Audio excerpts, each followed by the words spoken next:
Some guy stopped me on the inside. Oh, I saw you at the Roth Center. I was like, no, you didn't. I caught you guys at the Verizon Center. It's like, no, never caught me at the Verizon Center. Caught me 34 times at Deer Creek, though.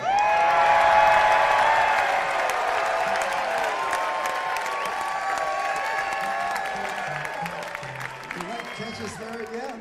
I hope so.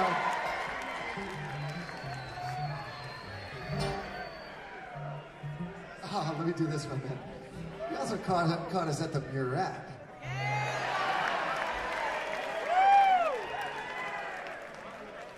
Remember that? I do. Let me do this one. We did this at the Murrat.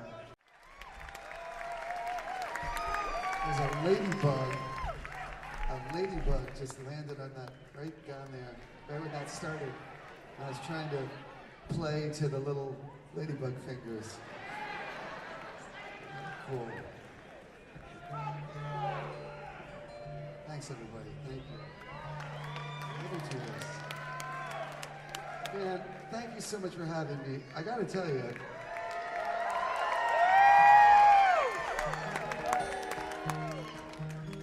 it's really nice driving in here. This is a beautiful town. I've never been here before, and just driving through the town, it's really, really gorgeous here. I'm honored to be your guest tonight. Thank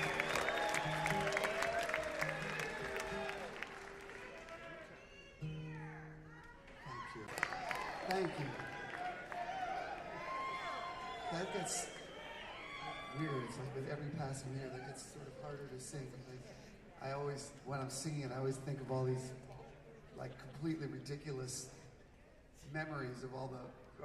One of the ones that I was thinking was this was a Deer Creek memory. One of the early times that we were playing, we used to drive. First we were in a car, and then we were in a van, and then we finally the four of us and some crew guys have finally got on a bus. But I used to bring my dog with me. I actually have my dog with me right now, right behind me. It's a different dog. I love traveling with a dog. It's the best. So Sadie is on the road with us right now. She'll see her walking around out back there. I just left her. But my other dog, Marley, the OG dog, used to drive with us. We had a Plymouth Voyager with the seat taken out of the back, and the four of us would drive around, you know. And somewhere, maybe it was Deer Creek, but maybe it was Murrat. It might have been Murrat, but I think we were in a car. But anyway, we stopped to wash the car along this highway coming out to Indianapolis. And we were laughing and, you know, having fun as we used to. And then we got in the car and just started driving. And it must have been 45 minutes or an hour or something went by before I was suddenly like, where's the dog? This happened.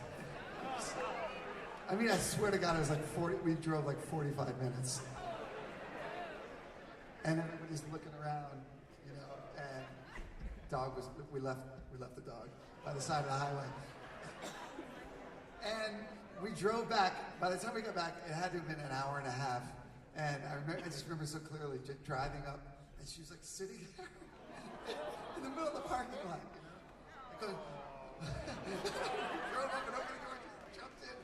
She sat there waiting for us to come back. Good dog. She was a good dog. Right by the side of the highway. And then this other memory I had when I was just playing. Whenever I play that song, I just start thinking, you know, with all those lines about, you know, we push through hardships, tasted tears. You know, we used to play this game with. One of my favorite activities in life is messing with John Fishman. He's my favorite person, and he's really fun he's game for anything. So one of our favorite bus games when we used to all be on that bus together was that we would give Fish 2 Ambiens. see how long he could stay up. So it'd be like, sometimes like days, you know, like we stay up all night partying, we like give him a couple of Ambiens, and then we would, you know, start taking bets. Everybody would be like laying money down, like how long he could go without falling asleep. I remember like the sun would come up, it'd be 11 o'clock in the morning, and we'd be like, bumping into walls and stuff. Like we put down more money, put another 20 on. He could make it another hour, you know? He'd stay up a long time, like, you know, he could do a good two or 2.5 days. Fun.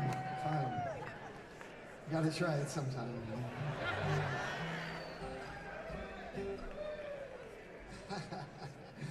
That's a true story.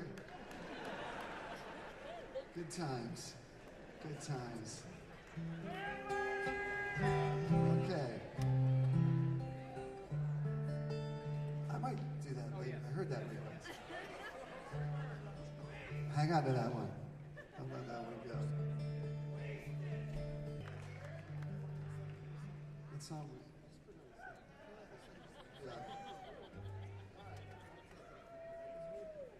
Justin. Thank you, Justin.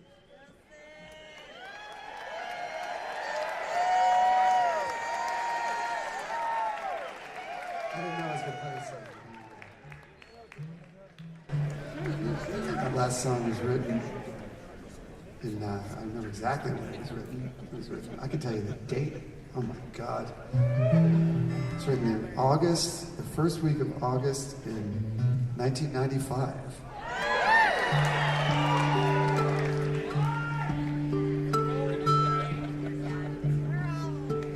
Because it was about 2 weeks before my first daughter was born, our first daughter, Eliza. Upstairs in my room in my little house there. And shortly after our wedding in 1994, after the wedding, when Sue and I left, Fish got into Sue's wedding dress.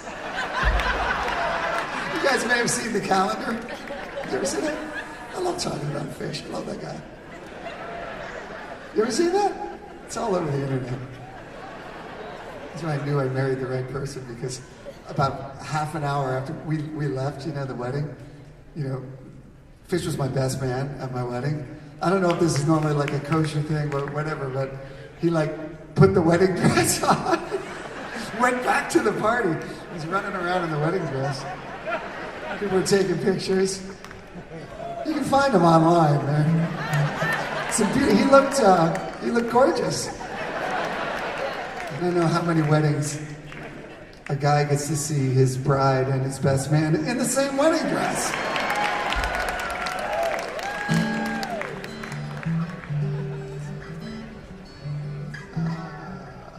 But like I said, the reason I knew I married the right person is because she thought it was hilarious. A lot of people, I don't know that every bride would want that. I'm not sure what the protocol is.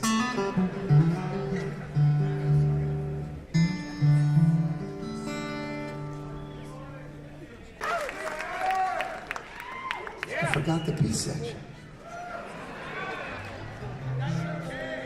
I'll have to come back. I did that on purpose. This is such a beautiful room and such a beautiful town. That's how slick I am. I left the B section out of that song just so you'll ask me back. Where's our B section? We gotta come back. Thank you.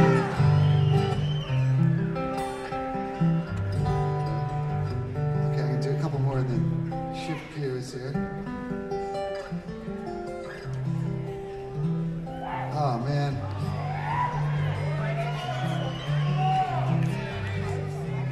I'm really feeling like talking about my best friend and with love. You guys want to hear one more story?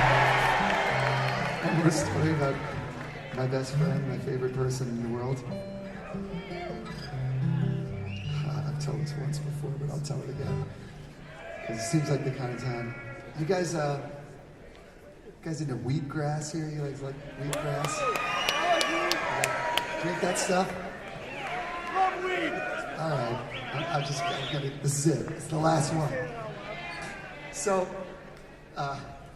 for a while, this is like in the late 80s when Fish was getting going. I lived in a house with Paul Languedoc, who built my guitar, who was our sound man, and Fish, John Fishman. And we were roommates. We had a house in Winooski, Vermont.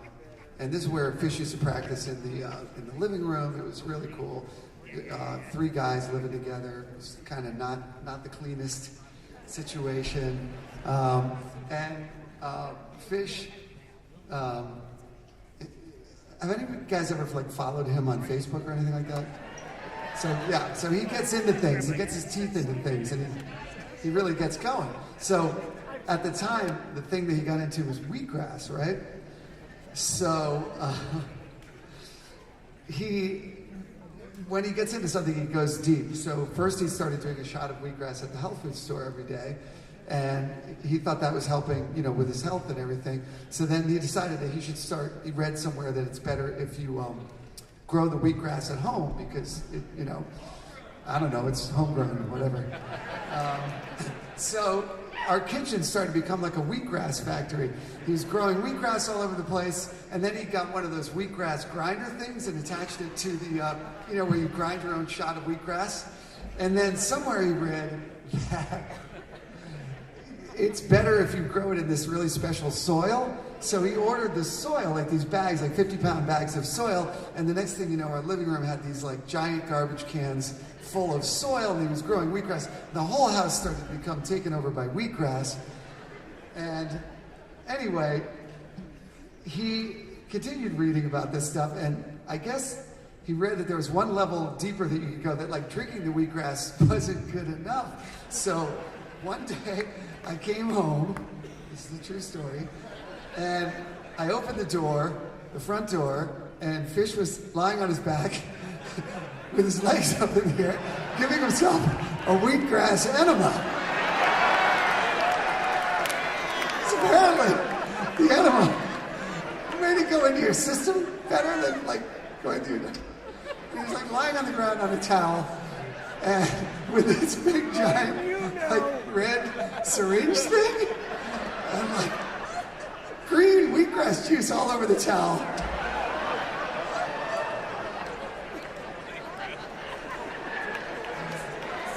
And I walked in, and there he was.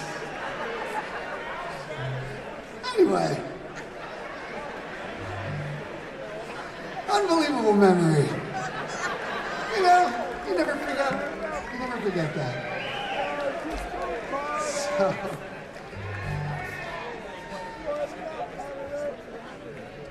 there it is. The wheatgrass enema. I don't know where to go from there. Okay. All right. You can't make that shit up. You really can't. All right, I'm going to do a song or 2 more, and they're going to shift here. Thank you, guys. Oh, look. Did you see that? That's the ladybug that I was playing to.